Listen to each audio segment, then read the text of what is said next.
Hello. So day 4 of practicing ever. Yeah, which ever true. But day 4, I'm gonna do another etude. I'm feeling both very good and very bad. I'm doing really well and I've made a lot of progress and I'm trying to focus on that. But I just feel I feel so close. It's so hard to get over that feeling of disappointment when it's just not so. But I'm gonna go through my etude and I'm gonna try to focus on the positives and remind myself that I can always get better and there's not a stopping point. But the etude today is from the same book. Just going through them in the order that's presented to me. This one's an F sharp major, so it's like, how relevant is it really? So it's 6 sharp, so everything is sharp except B natural. So today I'm actually gonna not practice it, but I'm gonna just go through the key signature mentally, and I'll verbalize what I'm thinking, and then find a note on the page that represents that note, and I'm hoping that will help with my accuracy. I really am just more or less sight reading these. It's not like the first sight read, and I have done some things maybe twice, but it's certainly not what I would consider like practiced. But yeah, let's go through this. So we have F sharp. There's an F sharp. We have a C sharp. Let me find a C sharp. There's a C sharp. We have a G sharp. There's a G sharp. There's a D sharp. Where's a D sharp? I know there's one. We have A sharp. And then we have E sharp. Okay, so I'm going to play through this one. I feel like a lot of these Terschak etudes are like, how to be second flute. Just like the way they're written. A lot of them are very like, this is an accompaniment. But yeah, let's go through this.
So certainly not perfect.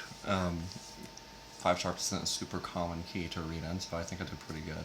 The other thing is that there's just tons of, when they go to add chromatics, since there's so many sharps already, that means they're going to add double sharps because, God forbid, they spell something incorrectly and make it easier, but, it just kind of is what it is. But certainly, seeing C double sharps that carry through a measure and F double sharps that carry through a measure and G double sharps that carry through a measure can certainly throw you for a loop. I actually think the hardest part is the E sharps. Occasionally there's a written E natural, and that was devastating sometimes.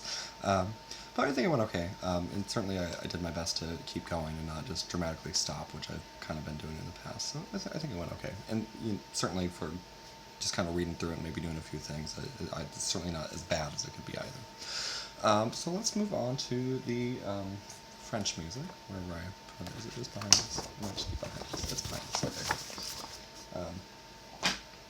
So it's going well. I've just kind of been doing the same old, holding out long tones and, working up tempo. Today, tempo-wise, I did like 130, I think I just did 130, 110, and then 90, and then I tried it at 162, and that went pretty well. The hardest part I'm having, which I really wouldn't necessarily have the hardest time if it was like with a real accompanist and not like a metronomed accompanist, because I could take time and it, no one would really bat an eye at that, and if anything it would be more musical. But I'm just really having a hard time. I'm losing time in that breath, and then I don't know, they're even slurred, but I'm just losing time there, and I don't know if it's like a mental block or if I'm just not comprehending the rhythm. But okay, I'm just still not quite in time there. But I'm gonna try it again on camera and we'll see how it goes. I think today I'm just gonna do it with the metronome. Just to try to stick strictly in time as I can. I'm going to go through the Nocturne and then I'll go through the Allegro, as if it was a performance with the metronome. Ooh, that's very fast.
I wish it was that pretty every time. Certainly, there were some. It's the nuance. It's such a pretty piece, but the nuances are just, they're so difficult, and they're so difficult to execute with consistency. You certainly don't want to be like the Frank Sinatra of Flute, where, who knows what's going to happen at that live performance. And, it's kind of like this piece. You just really have to work for getting those nuances with consistency. I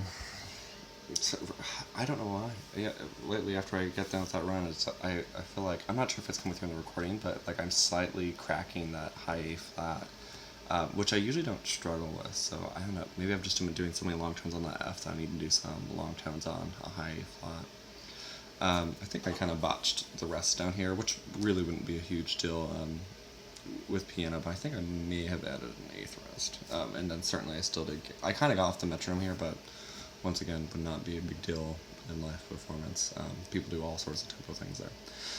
But yeah, otherwise, I really like how the high F sounded, and I felt like I had a lot of control over it. And yeah, hopefully it's getting better day by day. Yeah, so let's go through the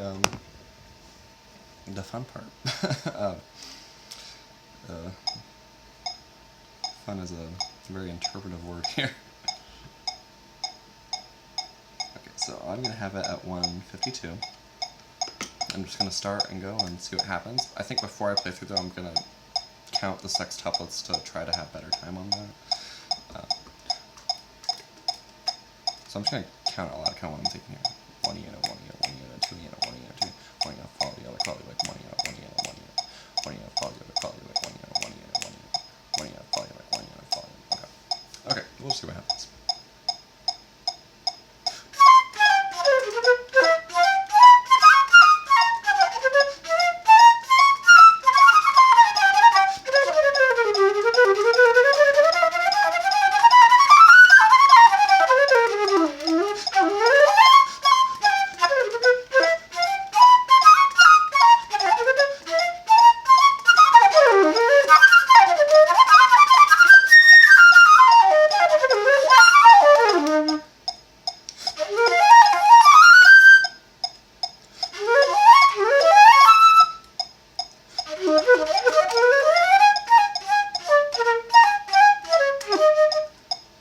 Okay, so before I turn the page, it's really close. Sometimes I think the hardest part is actually the eighth rest. Is coming out of those 16th note rest or eighth rest. I think most of them is 16th note rest. Actually, they're probably all 16th note rest. But sometimes the hardest part is coming out of that in time and just making sure you're prepped. The sextuplets I feel are getting better. I think I'm just panicking at this point, and it's just a mental block.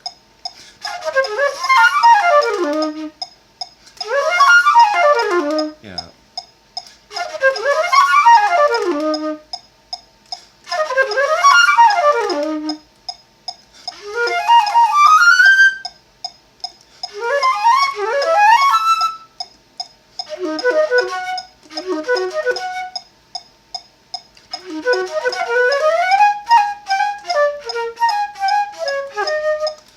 And certainly you really have to plan your breaths, because at this faster tempo, I mean, if that breath is even a second too long, you're behind.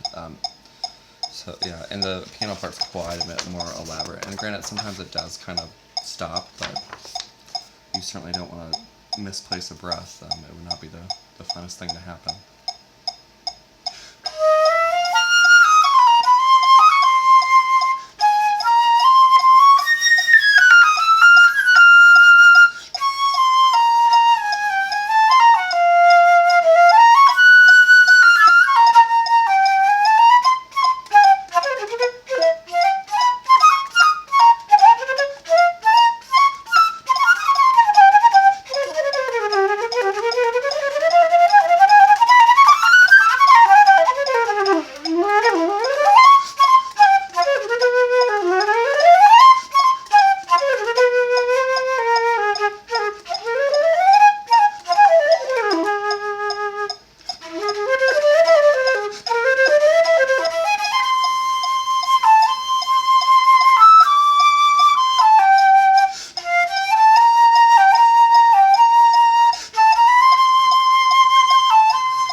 I feel like that went well, but I'm gonna have to listen back to that.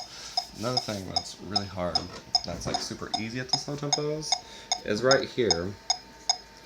Flute composers always think that we're the violin, and they want us to play in octaves, and I'm certain that if this was written for violin, it would just be playing in octaves. Can we do it on piano? But, so you have to like grace note it, and it's in this kind of awkward rhythm, and then it's grace note octaves, and so you kind of try to establish this like you're playing in octaves, which is really easy to do when you're going slow and make it have that nice melodic sound with it.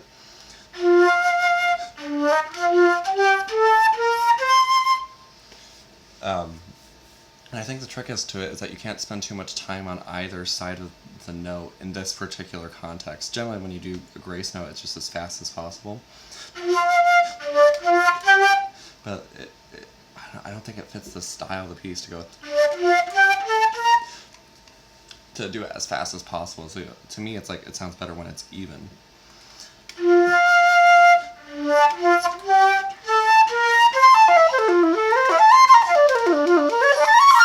Which is, of course, very hard to do at this tempo because you're. I'm trying to take time to make sure the low notes respond, and it's not the greatest thing. So then, but without the grace notes, it's pretty easy too.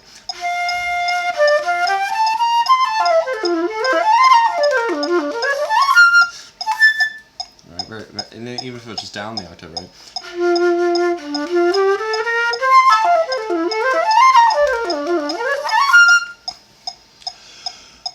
So yeah, I'll have to work on that. It's hard to get that right sound to where it gives that illusion that you're kind of playing octaves, but still has that direction and the melody and the phrasing that it's not suddenly stopping and being like no, no, no, no, no, no. That it has that da da da da da da da, and it has that kind of melody, song-like melody to it.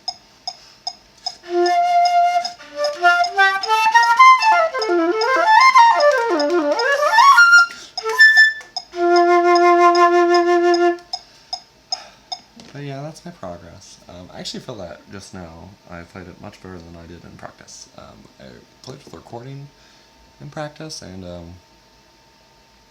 I just feel like I'm so close yet so far. But I'll keep working on it. I think my goal for the end of this week would be maybe to have like a performance ready recording of it to upload. I feel like that would be kind of a good goal to have, and I feel like I'm so close to just being able to really knock it out of the park. And certainly maybe what I'm experiencing too is that my physical technique can't keep up with what my mental picture of what I want. So maybe just as I practice it more, my physical technique over the course of the week will kind of catch up to where I hear it in my mind. But yeah, that's where I'm at. This is maybe a little bit longer of a video, so I'm going to go ahead and stop it. I think maybe next time instead of an Etude I might sight read one of the Blave sonatas, because they're not super hard, and Baroque music sometimes tends to be very Etude-like anyway, so we'll kind of see.